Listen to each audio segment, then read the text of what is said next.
नमस्कार। यो समाचारमा स्वागत छ। म कुलचन्द्र विष्ट। म रन्जु अधिकारी। सुरु गरौँ अहिलेसम्मका प्रमुख समाचारबाट।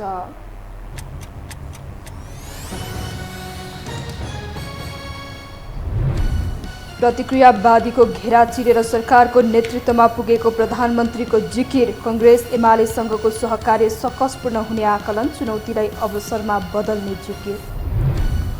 थप 4 प्रदेशमा पनि मुख्यमन्त्री नियुक्त भएसँगै 7 प्रदेशले पायो पूर्णता।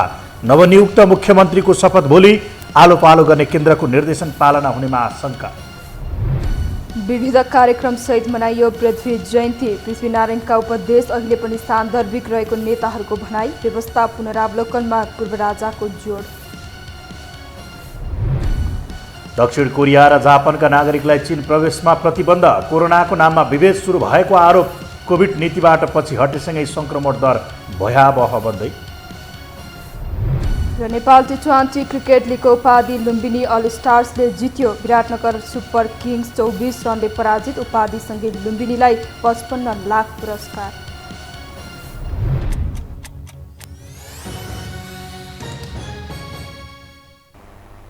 अब समाचार विस्तारमा। प्रधानमन्त्री पुष्पकमल दाहाल प्रचण्डले युवाहरूलाई रोजगारी र राजनीतिक नियुक्तिहरूमा अधिकतम प्राथमिकता दिने बताउनु भएको छ। आज काठमाडौँमा योङ कम्युनिस्ट लिग नेपालको तेस्रो पूर्ण बैठकलाई सम्बोधन गर्दै अध्यक्ष प्रचण्डले सरकारले युवाहरूलाई रोजगारी र राजनीतिक नियुक्तिहरूमा उच्च प्राथमिकता दिने बताउनु भएको हो। उहाँले सरकार र नेकपा माओवादी केन्द्र पार्टीलाई युवाहरूको धेरै मद्दत चाहिएको बताउनु भयो। उहाँले प्रतिक्रियावादीहरूको घेराबन्दीलाई चिरेर सरकारको नेतृत्व गर्न पुगेको भन्दै सो सफलतालाई कम आँक्न नहुने बताउनु भयो।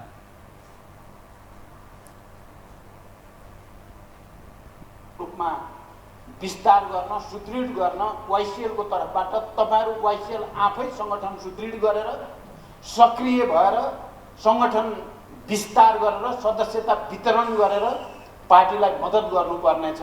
हाम्रो भरोसा तपाईहरुमाथि छ। भर्खरै हामीले गरेको निर्णय पनि आवेगमा आएर गरेको निर्णय होइन।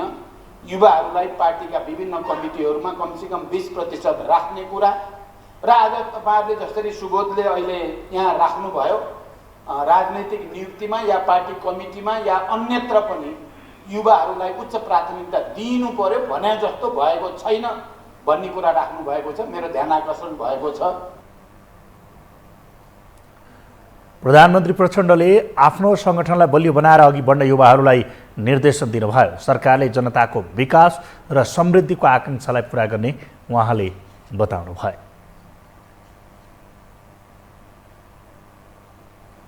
असाधारण बहुमतसहित सरकारको नेतृत्वमा रहेका प्रचण्ड संसदका सबै दलले विश्वास दिएको भन्दै दङ्ग छन्। तर एमाले कांग्रेस जस्ता शक्तिलाई साथमा लिएर सत्ताको यात्रा गर्नु कम्ता चुनौतीपूर्ण छैन। यसैकारण उनले अवसरभन्दा धेरै चुनौती महसुस गरेका छन्। एक रिपोर्ट। घरजम छँदा प्रेम टुट्यो, डिभोर्सपछि माया बस्यो। नेपाली कांग्रेसका महामन्त्री विश्वप्रकाश शर्माले प्रधानमन्त्री प्रचण्डलाई विश्वासको मत दिइसकेपछि छाती चौडा बनाएर होइन पुच्छर लुकाउँदै दिएको प्रतिक्रिया हो यो। प्रचण्डलाई विश्वासको मत दिने सभापति शेरबहादुर देउबाको प्रस्तावमाथि फरक मत जनाउँदै संसद छिरेका विश्वप्रकाश शर्मा र गगन थापा निस्किँदा प्रचण्डीकरण भएर निस्किएका थिए। उनीहरूको बोलीमा देउबा र लवजमा प्रचण्ड झल्किन्थे। घरजम छँदाखेरि प्रेम टुट्यो, डिभोर्स भइसकेपछि माया बस्यो भने जस्तो खालको अवस्था चाहिँ आज संसदमा भयो, देखियो। नेपाली कांग्रेस पार्टी भित्र फरक विचारहरूको बीचबाट एउटा निर्णय भयो। विचारमा फरक तर निर्णयको पालनामा फेरि नेपाली कांग्रेस पार्टी एक ठाउँमा उभियो। कांग्रेस जस्तो विपक्षी कित्ता समेत पक्षमै उभिएर मत दिएपछि प्रधानमन्त्री पुष्पकमल दाहाल प्रचण्डले अपार सफलता हासिल गरेका छन्। तर मात्र 2 जना बाहेक संसदको सबै शक्ति आफैमाथि केन्द्रित बनेपछि उत्पात हौसिएका प्रचण्डमा खुसी भन्दा धेरै गम बढेको छ र त्यसलाई कम गर्न आफू चुनौतीमा रहेको भन्दै आगामी दिन कष्टकर रहेको प्रक्षेपण प्रचण्ड आफैले गरेका छन्। मलाई निकै हर्ष र गर्वको अनुभूति भएको छ। साथसाथै निकै ठुलो जिम्मेवारी र चुनौती थपिएको पनि मैले महसुस गरेको छु। यो अपार विश्वास जो सदनबाट मलाई प्राप्त भएको छ, तपाईहरुले भने जस्तो त्यस्तो कुनै 2टा खुट्टा 3टा खुट्टा होइन। यो एउटा जिम्मेवारीको कुरा हो, यो एउटा चुनौतीको कुरा पनि हो। 32 सिटे माओवादीका अध्यक्ष प्रचण्डलाई प्रधानमन्त्रीमा 268 समर्थन प्राप्त भएपछि संसदका दुई ठूला शक्तिलाई सन्तुलन मिलाएर जाने चुनौती प्रचण्डमा थपिएको छ। एकातर्फ सत्ता गठबन्धनको नेतृत्व गर्दै प्रचण्ड नेतृत्वको एमाले सरकार बनाउने नीतिमा रहेका ओलीको भार टेक्नु पर्नेछ। अर्कोतर्फ आगामी सत्ताको लक्ष्यसहित लुसुक्क समर्थनको भेषमा भाग खोजिरहेको कङ्ग्रेसलाई सन्तुष्ट बनाएर सत्ता जोगाउनु पर्ने चुनौती छ। काङ्ग्रेसको मत पाएपछि प्रचण्डले समाउने हाँगो पाएका छन्, जसले दुवैसँग खेल्दै आगामी 5 वर्ष नै सत्तामा सुरक्षित रहने विकल्प पनि दिएको छ। तर टेक्ने डालो कमजोर छ। तेस्रो कार्यकालमा फरक सङ्कल्पसहित काम गर्ने अठोट लिए पनि राष्ट्रपति, सभामुख, अर्थमन्त्री र उच्च स्तरीय संयन्त्रको संयोजकसहित प्रमुख स्थान एमालेलाई दिएर अगाडि बढ्दा पाइलै पछि समस्या आउने जोखिम पनि छ। सबैले समर्थन गर्नु पनि आफैमा चुनौती, किनभने सबैलाई विश्वास जितेर जान्छ, कसैलाई इग्नोर गर्न सकिँदैन, गर्नु हुँदैन भन्ने कुरा हो। ठुला राजनीतिक दलहरू एमाले, नेपाली कङ्ग्रेस मुख्यतः अनि माओवादी समेत सम्मिलित भएर जुन सरकारलाई विश्वासको मत प्राप्त भएको छ, यो एक किसिमको राष्ट्रिय एकता र यसलाई सरकारले समर्थन पायौँ भनेर हौसिनु पर्ने देखिन्छ। यो चुनौती नै हो। दुई ठूला दल एमाले र कङ्ग्रेसको दोहोरो चेपुवाका बीच साना दलका माग पूरा गर्दै सरकारका काम प्रभावकारी बनाउने चुनौती पनि प्रचण्ड सामु छ। तथापि एमालेको अतिरिक्त दबाव थेक्न नपरोस् भनेर उनले संसदको सबैभन्दा ठूलो दल कङ्ग्रेससँग पनि हात अगाडि बढाएका छन्। यसले निकट भविष्यमा एमाले र कङ्ग्रेस बीच टक्राव भएर सत्ताको साँचो नै बुझाउनु पर्ने अवस्था पनि आउन सक्छ। फलत राजनैतिक, आर्थिक र भूराजनैतिक चपेटामा परेका प्रचण्डलाई सबैको व्यवस्थापन गर्ने चुनौती छ। यता एमालेसँग धेरै नजिक नहो है भन्ने आवाज पनि सुन्नै पर्ने बाध्यतामा उनी छन्। कमसेकम विगतमा गल्ती हुन पुग्यो भनेर महसुस भए त हुन्थ्यो, तर यो महसुसै नगर्ने राजनीतिक वृत्तमा एउटा प्रवृत्ति देखिन्छ। मैले जे गरेँ ठिक गरेँ, सबै कुराको ज्ञाता मै छु भनेर ठान्ने, आफूलाई सुप्रिम र सुप्रिमो ठान्ने, यो नेपाली राजनीतिमा पनि यो प्रवृत्ति देखिन्छ। यो प्रवृत्तिको शिकार वर्तमान प्रधानमन्त्री नभइदिनु होला है, मेरो आग्रह छ। काङ्ग्रेसले प्रधानमन्त्री प्रचण्डलाई अचानक विश्वासको मत दिएपछि सत्ता साझेदार दल एमाले झस्किएको छ। यसको शङ्का ओलीले संसदमै व्यक्त गरेका छन्। अचानक विकसित घटनाक्रमले एमाले कङ्ग्रेसको दाउपेचदेखि सरकारको भविष्य र कार्य सम्पादनसम्मै प्रश्न उठाएको छ। सरकारलाई समर्थन गरेका अन्य दलका शर्तले पनि प्रधानमन्त्री प्रचण्ड दबावमा परेका छन्। यो हो टेलिभिजनका लागि सन्तोष बिके थापा, काठमाडौँ। नेकपा एकीकृत समाजवादीका अध्यक्ष माधव कुमार नेपालले आफैलाई सर्वेसर्वा ठान्ने केपी ओली प्रवृत्ति रहेको भन्दै त्यसको पछि नलाग्न प्रधानमन्त्री पुष्पकमल दाहाल प्रचण्डलाई आग्रह गर्नुभएको छ। प्रतिनिधि सभा विघटन गर्न नहुने संविधानको व्यवस्थालाई अझै स्वीकार नगर्ने ओलीले आफूलाई सुप्रिमो ठान्ने गरेको उल्लेख गर्दै उहाँले त्यस्तो नहुन प्रधानमन्त्री दाहालको ध्यानाकर्षण गराउनु भएको हो। अध्यक्ष नेपालले भ्रष्टाचार नियन्त्रण गर्ने, विकास निर्माणको कामलाई गति दिने आशा र अपेक्षासहित आफ्नो पार्टीले प्रधानमन्त्री प्रचण्डलाई 15 बुँदे शर्तसहित विश्वासको मत दिएको पनि स्पष्ट पार्नुभयो। यो भएर महसुस भए त हुन्थ्यो, तर यो महसुसै नगर्ने राजनीतिक वृत्तमा एउटा प्रवृत्ति देखिन्छ। मैले जे गरेँ ठिक गरेँ, शिक्षा नलिने, नचेतने, त्रुटि भएको महसुस नगर्ने, अहङ्कार प्रदर्शन गर्ने, सबै कुराको ज्ञाता मै छु भनेर ठान्ने, आफूलाई सुप्रिम र सुप्रिमो ठान्ने, यो नेपाली राजनीतिमा पनि यो प्रवृत्ति देखिन्छ। यो प्रवृत्तिको शिकार वर्तमान प्रधानमन्त्री नभइदिनु होला है, मेरो आग्रह छ। अध्यक्ष नेपालले प्रतिनिधि सभा विघटन गर्न नमिल्ने संविधानको व्यवस्था भए पनि ओलीले आफूले ठिक गरे भनेर अझै पनि अहङ्कार प्रस्तुत गरिरहेको भन्दै आपत्ति समेत जनाउनु भयो। उहाँले देशलाई विदेशीहरूको क्रीडा भूमि बन्न नदिने काममा पनि वर्तमान सरकार सचेत रहनुपर्ने समेत बताउनु भयो।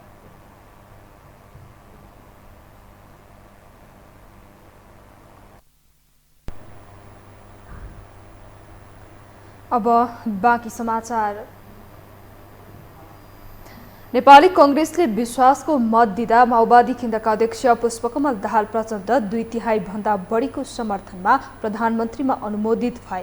तर संसदीय इतिहासमै प्रधानमन्त्री प्रचण्डले प्राप्त गरेको असाधारण समर्थनको चर्चा जति छ त्योभन्दा धेरै सदनको ठूलो दल नेपाली कङ्ग्रेस यति बेला आलोचना र नैतिक प्रश्नको घेराबन्दीमा छ।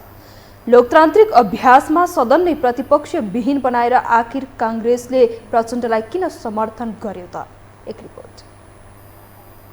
मंसिर 4 मा सम्पन्न चुनावमा 32 सिटमा खुम्चिए पनि संसदीय अङ्कगणितमा माओवादी केन्द्र निर्णायक बन्यो। यही कसीमा अध्यक्ष पुष्पकमल दाहाल प्रचण्डले प्रधानमन्त्री पद अन्तिम विकल्प बनाए। प्रचण्डको यो हट संसदको ठूलो दल बनेपछि काङ्ग्रेस सभापति शेरबहादुर देउबालाई पाच्य भएन। एकतिर गठबन्धनको जोडबल, अर्कोतिर सदनको दोस्रो ठूलो दल एमाले अध्यक्ष केपी शर्मा ओली देखाएर प्रचण्ड तह लगाउने र पहिला आफू प्रधानमन्त्री बन्ने दाउमा देउबा रहे। तर विडम्बना, देउबाको योजनामा तुसरापात भयो। प्रधानमन्त्री बन्ने शर्तमा प्रचण्डले नयाँ सत्ता समीकरण बनाए। प्रचण्डले कित्ता परिवर्तन गर्न साथ ठूलो दल काङ्ग्रेस प्रतिपक्ष बन्यो। देउबाको प्रधानमन्त्री बन्ने हटका कारण सदनको ठूलो दल भएर पनि केन्द्रदेखि प्रदेशमा समेत काङ्ग्रेसले सत्ताबाट हात धुनु पर्यो। सर्वस्व गुम्यो।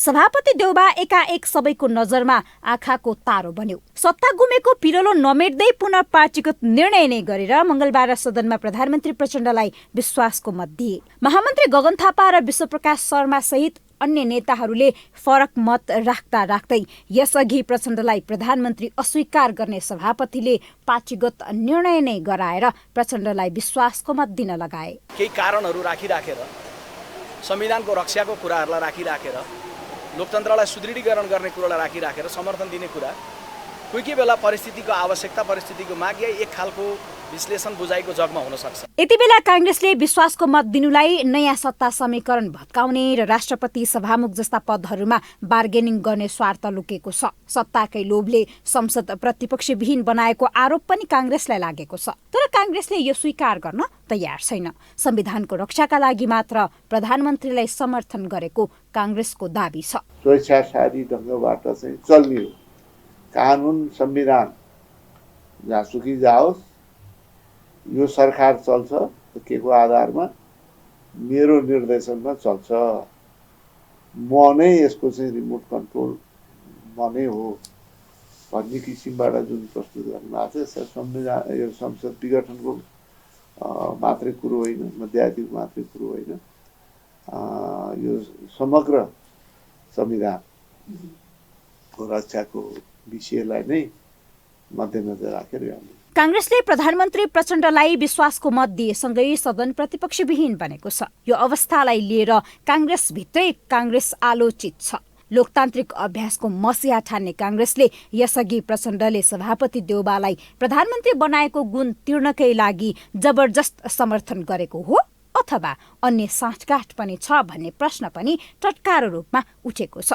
यसको औचित्य आगामी दिनमा पुष्टि गर्नुपर्ने बाध्यता काङ्ग्रेसमा छ। यो हो टेलिभिजनका लागि क्यामेरामा रविन्द्र तिमल सिन्हाका साथमा निम्लेकी शेर्पा, काठमाडौँ।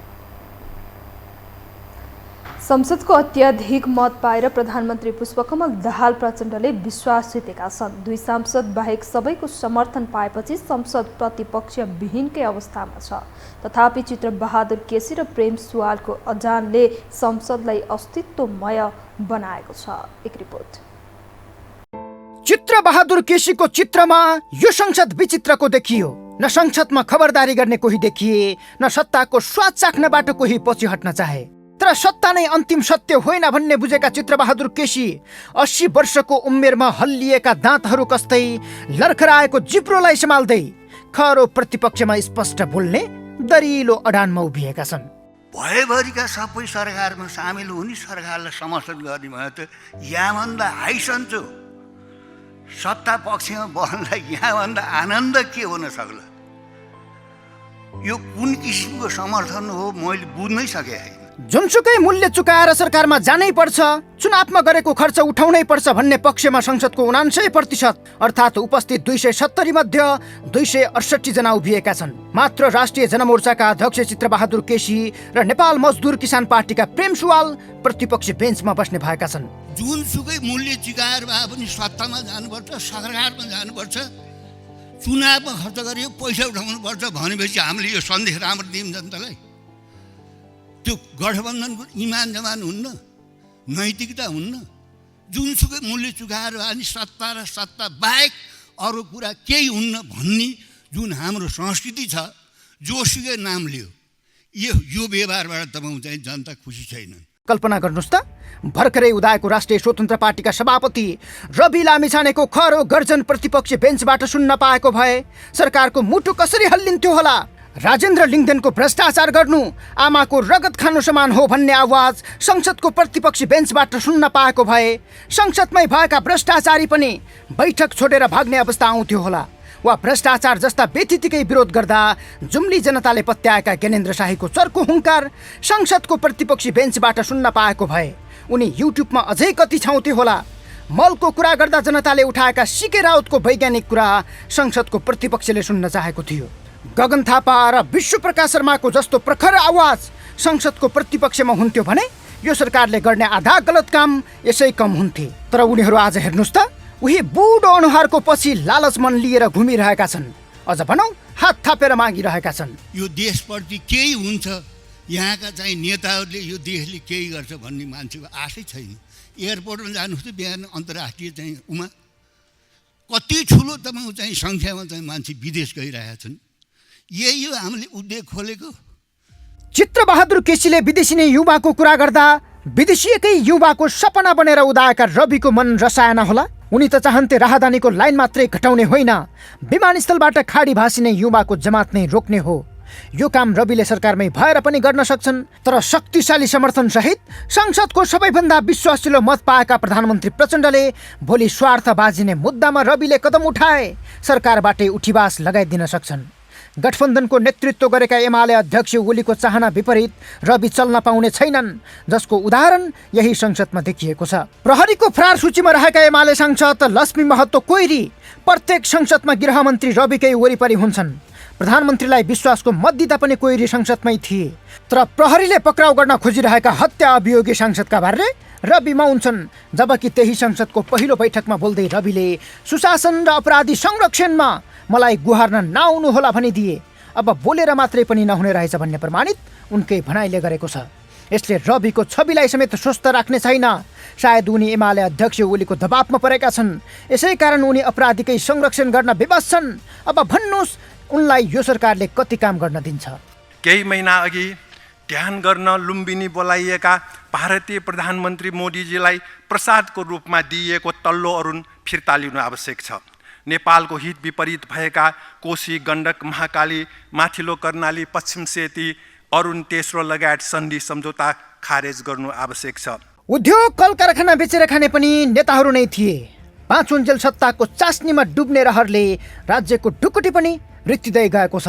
अब मरेपछि पनि कात्रो किन्ने पैसा कमाइदिन प्रत्येक दिन 2000 को दरले युवाहरू विदेशिन बाध्य छन्। यसमा आवाज कसले उठाइदिन्छ?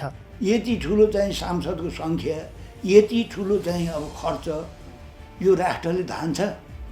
भयभरि चाहिँ सङ्घीयता चलाउन भयभरि यो खर्च चाहिँ गर्ने, दिनको 2000 का दरले नेपाली चाहिँ युवा युवतीहरू विदेश लखेट्ने, अनि विदेशीहरूलाई बोलाएर वंशको नायता दिने। यसरी देश चल्छ, यो देश बच्छ। बोल्न त गगन विश्वप्रकाशहरू बोल्लान्, तर छाती पिटेर बोल्नु र पुच्छर लुकाएर बोल्नुमा फरक पर्नेछ। किनकि न उनीहरू प्रतिपक्ष हुन्, न कसैको विरोध गर्ने पक्षमा उभिएका छन्। काङ्ग्रेसले विश्वासको मत दिएर प्रतिपक्षमा बस्छु भन्नु, मासु खान्न तर मासुको झोल चाहिँ चाहिन्छ भन्नु हो। उसले प्रचण्डलाई विश्वासको मत दिएकोमा आपत्ति होइन। प्रचण्डले किन यति धेरै विश्वासको मत पाए यो पनि चिन्ताको विषय होइन। उनी त इतिहासकै दुर्लभ अवसर पाएर प्रधानमन्त्रीमा आसिन्छन्।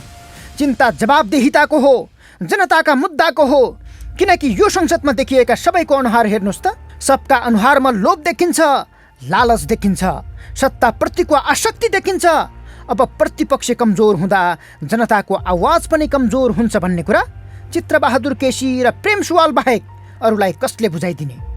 यो हो टेलिभिजनका लागि सन्तोष बिके थापा, काठमाडौँ। हामीसँग समाचार बाँकी नै छन्, अहिलेलाई विश्राम।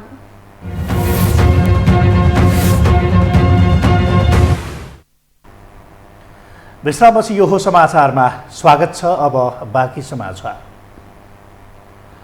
बाँकी रहेका 4 प्रदेशमा पनि मुख्यमन्त्री नियुक्त भएका छन्। यससँगै 7 प्रदेशले मुख्यमन्त्री पाएको छ। आज बाँकी रहेका लुम्बिनी, कर्णाली, मधेस र सुदूरपश्चिम प्रदेशले पनि मुख्यमन्त्री पाएको हो। लुम्बिनी प्रदेशमा एमाले संसदीय दलका नेता लीलागिरी मुख्यमन्त्रीमा नियुक्त हुनुभएको छ। बहुमत सांसदको हस्ताक्षर पेश गरेसँगै आज प्रदेश प्रमुख अमित शेरचनले उहाँलाई मुख्यमन्त्रीमा नियुक्त गर्नुभएको हो। मध्य प्रदेशको मुख्यमन्त्री पदमा जनता समाजवादी पार्टी जसपा प्रदेश संसदीय दलका नेता सरोज कुमार यादव नियुक्त हुनुभएको छ। यस्तै कर्णाली प्रदेशमा माओवादी केन्द्रका राजकुमार शर्मा मुख्यमन्त्री नियुक्त हुनुभएको हो। कर्णालीमा माओवादी र एमाले बीच पालै पालो मुख्यमन्त्रीको नेतृत्व गर्ने सहमति भएको छ। त्यस्तै नागरिक उन्मुक्ति पार्टीले सुदूरपश्चिम प्रदेशको मुख्यमन्त्रीमा नेकपा एमालेका उम्मेदवारलाई समर्थन गरेसँगै राजेन्द्र रावल नियुक्त हुनुभएको छ।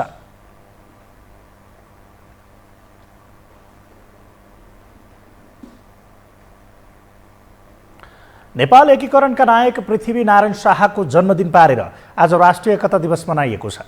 आफ्नो अनुकूलता अनुसार पृथ्वीनारायण शाहको व्याख्या हुँदै गर्दा यो दिवसभन्दा पनि राजनीतिक मुद्दा बन्ने गरेको छ। एक रिपोर्ट।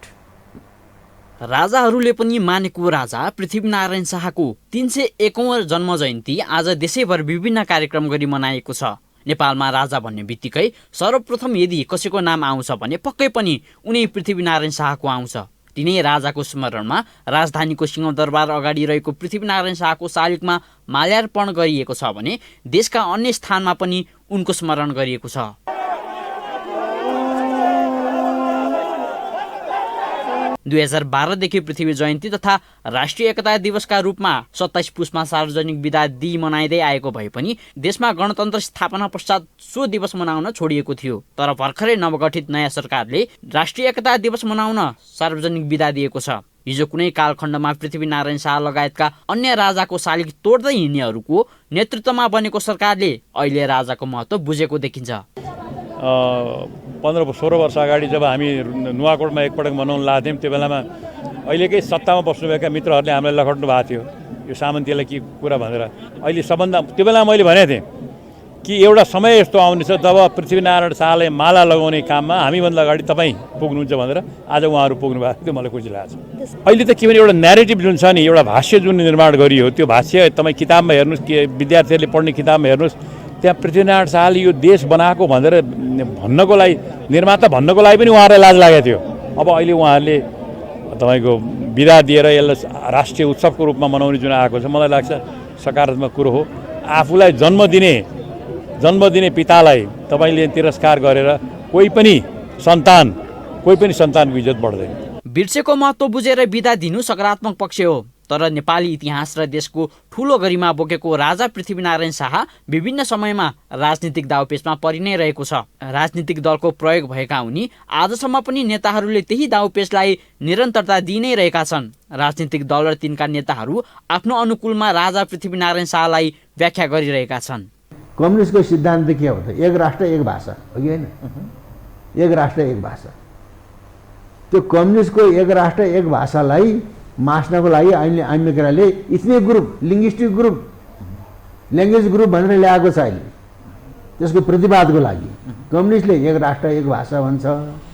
त्यसको प्रतिरोधमा अहिले अमेरिकाले इथनिक ग्रुप, ल्याङ्ग्वेज ग्रुप भनेर विविध भाषा भाषी भनेर ल्याएको छ नि। पृथ्वीनारायण शाहको जन्म जयन्तीलाई कर्मकाण्डी मात्रै बनाई राजनीतिक मुद्दा बनाएर आफ्नो दुनो सोझ्याउने नेता धेरै छन्। यसैलाई राजनीतिक मुद्दा बनाएर राष्ट्रिय प्रजातन्त्र पार्टी सत्तामा पुग्यो। राप्रपाको राजनीतिक मुद्दादेखि लिएर हिजो जसको शालिग भत्काउँदै हिँडे आज उसैको स्तुतिगान र शालिगमा माल्यार्पण गर्दै हिँड्नुले पृथ्वीनारायण शाह केवल राजनीतिक मुद्दा बनेको प्रश्न छ।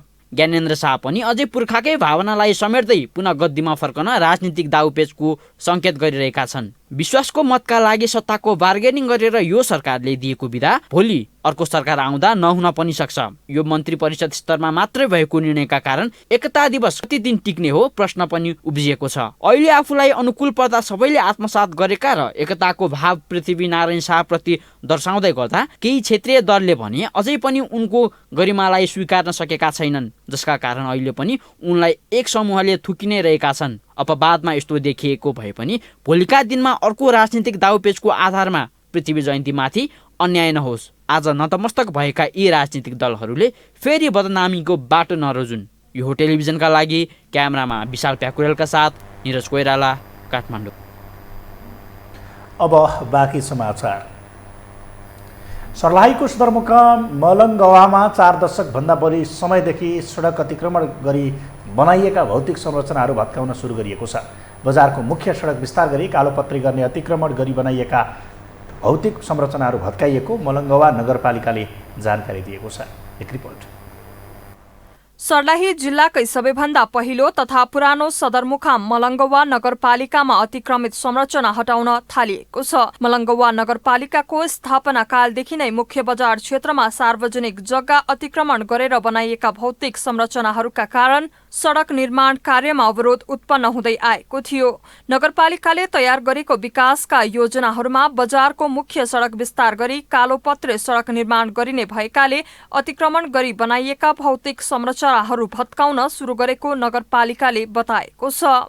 प्रमुख प्रशासकीय अधिकृत गेहनाथ गौतमका अनुसार मलङ्गवा नवलपुर जिल्ला राजमार्ग तथा सहायक राजमार्गको सडक खण्डमा पहिलेदेखि 15 मिटर चौडाई कायम गरी निर्माण भए अनुसार बीच बजारको मुख्य सडक मलङ्गवा नगरपालिका वडा नम्बर 9 स्थित श्रीमती कृष्णदेवी माविदेखि नगरपालिकाको मेन चोक हुँदै वडा नम्बर 8 स्थित राष्ट्रिय सिनेमासम्मको चौडाईलाई रेखाङ्कन गरी सोही अनुसार निर्माण कार्य अघि बढाउन नगरपालिकाको गत पुस 5 गतेको निर्णय अनुसार सडक क्षेत्र खाली गराउन थालेको हो। यसका लागि 15 दिने सार्वजनिक सूचना समेत जारी गरिसकेको र सोको समय गत पुस 22 गते नै समाप्त भइसकेको र पुनः दोस्रो पटक थप गरिएको समयावधि पनि गत पुस 25 गते नै सकिएकाले मंगलबारबाट अतिक्रमण हटाएर सडक चौडा गर्ने कार्य सुरु गरेको प्रमुख प्रशासकीय अधिकृत गौतमले बताए। उक्त अतिक्रमण हटाउने कार्य सम्बन्धित वडाका वडा अध्यक्ष, सम्बन्धित घरधनी, स्थानीय वासी लगायत सुरक्षाकर्मीहरूको रोहबरमा भइरहेको उहाँले बताउनुभयो। मलङ्गवा नगरपालिकाभित्रको मुख्य बजार क्षेत्रमा चाहिँ 15 मिटर सडक चौडा कायम गरेर अनि त्यसलाई चाहिँ ढलान पिच गर्ने कार्यक्रम छ। यो सहरी विकास योजना आयोजना अन्तर्गत त्यो काम चाहिँ बाँकी रहेको त्यसलाई चाहिँ कार्यपालिकाको अस्ति 5 गतिको बैठकले चाहिँ 15 दिनको सूचना दिएर सबैलाई ठाउँ खाली गर्नको लागि अनुरोध गर्ने, त्यस पछाडि आवश्यक प्रक्रियामा जाने भनेको 15 दिन बितिसकेपछि थप त्यस पछाडि 2 दिन हामीले समय दियौँ अस्ति र हिजो। अनि त्यसरी अनि आज बिहान कार्यपालिका बैठक बसेर आजबाट चाहिँ यसलाई तोडेर सडक चौडा गर्ने भन्ने हाम्रो कार्यपालिका निर्णय भयो। त्यस पछाडि हामीले पत्रकार साथीहरूसँग बसेर प्रेस पनि गरेर जानकारी दिएर हामी यो काममा अगाडि बढेछौँ। हामी यो मलङ्गवाको बाटोलाई यो विधिपूर्वक चौडा गरेर यसलाई व्यवस्थित सहज रूपमा विकास गर्ने प्रयास गर्छौँ। नगरपालिका क्षेत्रभित्र सार्वजनिक सम्पत्तिको दोहन गरी कसैले पनि संरचना बनाउन नपाउने नियम रहेकाले यसरी नियम मिचेर बनाइएका संरचनाहरू नगरपालिकाले भत्काउँदै जाने नगर प्रमुख नागेन्द्र प्रसाद यादवले बताए। नगरपालिकाले सार्वजनिक जग्गाहरू अतिक्रमण गरेर बनाइएका भौतिक संरचनाहरू हटाउन पटक पटक सूचना जारी गरे पनि स्थानीयले अट्टेर गरेपछि डोजर चलाएर हटाउन सुरु गरिएको नगर प्रमुख यादवले बताए। हाम्रो हाइवेमा घोडागाडी जग्गा छोड्छ, तर हाम्रो यो तराईमा मधेसमा बाटोमा चढाएरै घर बनाउँछ। अहिले जति पनि अहिले वित्तीय संस्थाहरू छ, ब्याङ्कहरू टोटल रोडमै छ, काँसेको छ र उसलाई यहाँ सेवाग्राही आउँदाखेरि मोटरसाइकल रोडमै छ। यो हामी सबैलाई विदित कुरो हो, यसमा दिनमा त पुरै। बजारको मुख्य सडक अतिक्रमण गरेर बनाइएका संरचनाहरूका कारण सवारी साधनलाई मात्र नभई पैदल यात्रुलाई समेत हिँडडुल गर्न समस्या हुँदै आइरहेको छ। मलङ्गवाको वडा नम्बर 9 जनसागर पोखरीको छेउ बीच बजारमा रहेको पुरानो बस पार्क पनि यही माघ 5 गते वडा नम्बर 2 स्थित जिल्ला प्रहरी कार्यालयको छेउमा 6 करोडको लागतमा निर्माण सम्पन्न भएको नवनिर्मित बस पार्कमा सारिने नगरपालिकाले जानकारी गराएको छ। यो टेलिभिजनका लागि मनोज यादव, सर्लाही। हामीसँग अन्तर्राष्ट्रिय र खेल समाचार बाँकी रहेछन्, अहिलेलाई पुनः विश्राम।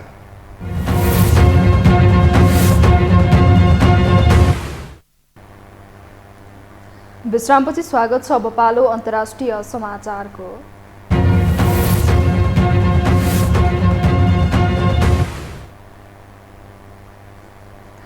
चीनले दक्षिण कोरिया र जापानका नागरिकमाथि प्रवेशमा प्रतिबन्ध लगाएको छ। चीनले यी राष्ट्रका नागरिकका लागि छोटो समयको भिसा जारी गर्न बन्द गरेको हो। कोरोना संक्रमणको नाममा चिनिया नागरिकमाथि ती देशहरूले विभेद गरेको भन्दै चीनले यस्तो कदम चालेको अन्तर्राष्ट्रिय सञ्चार माध्यमहरूले उल्लेख गरेका छन्। पछिल्लो समय चीनमा कोरोना संक्रमण उच्च देखिएपछि दक्षिण कोरिया, जापान, अमेरिका लगायतका देशले चिनिया नागरिकमाथि कडा निगरानी गर्नुका साथै यात्रामा रोक लगाएका छन्। शून्य कोभिड नीतिबाट पछि हटेसँगै चीनमा पछिल्लो समय कोरोना संक्रमण फैलिएको छ।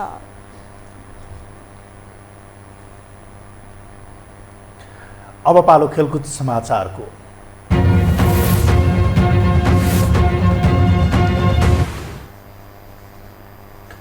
नेपाल टी20 क्रिकेट लिगको उपाधि लुम्बिनी अल स्टार्सले हात पारेको छ। आज भएको फाइनल खेलमा विराटनगर सुपर किङ्सलाई 24 रनले हराउँदै लुम्बिनीले उपाधि कब्जा गरेको हो।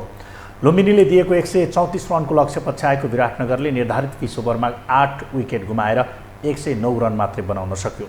उपाधिसँगै लुम्बिनीले 55 लाख नगद पुरस्कार प्राप्त गरेको छ। यस्तै उपविजेता विराटनगरले 30 लाख नगद पुरस्कार प्राप्त गरेको छ। पहिलो संस्करणको नेपाल टी20 क्रिकेट लिगमा Lumbini All Stars, Biratnagar Super Kings, Janakpur Royals, Kathmandu Knights, Pokhara Avengers र फार वेस्ट युनाइटेड गरी 6 टोलीको सहभागिता थियो।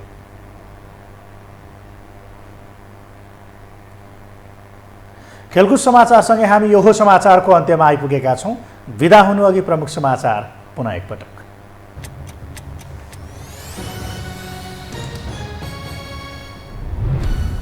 प्रतिक्रियावादीको घेरा चिरेर सरकारको नेतृत्वमा पुगेको प्रधानमन्त्रीको जिकिर, काङ्ग्रेस एमालेसँगको सहकार्य सकसपूर्ण हुने आकलन, चुनौतीलाई अवसरमा बदल्ने दाबी। थप 4 प्रदेशमा पनि मुख्यमन्त्री नियुक्त भएसँगै 7 प्रदेशले पाए पूर्णता। नवनियुक्त मुख्यमन्त्रीको शपथ भोलि, आलोपालो गर्ने केन्द्रको निर्देशन पालना हुनेमा आशंका। विविध कार्यक्रमसहित मनाइयो पृथ्वी जयन्ती। पृथ्वीनारायणका उपाध्यक्ष शैली पनि सान्दर्भिक रहेको नेताहरूको भनाई। व्यवस्था पुनरावलोकनमा पूर्व राजाको जोड।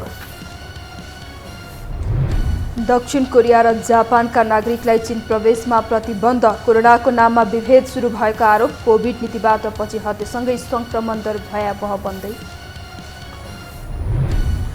र नेपाल टी20 क्रिकेट लिगको उपाधि लुम्बिनी अल स्टार्सले जित्यो। विराटनगर सुपर किङ्स 24 रनले पराजित। उपाधिसँगै लुम्बिनीलाई 55 लाख पुरस्कार।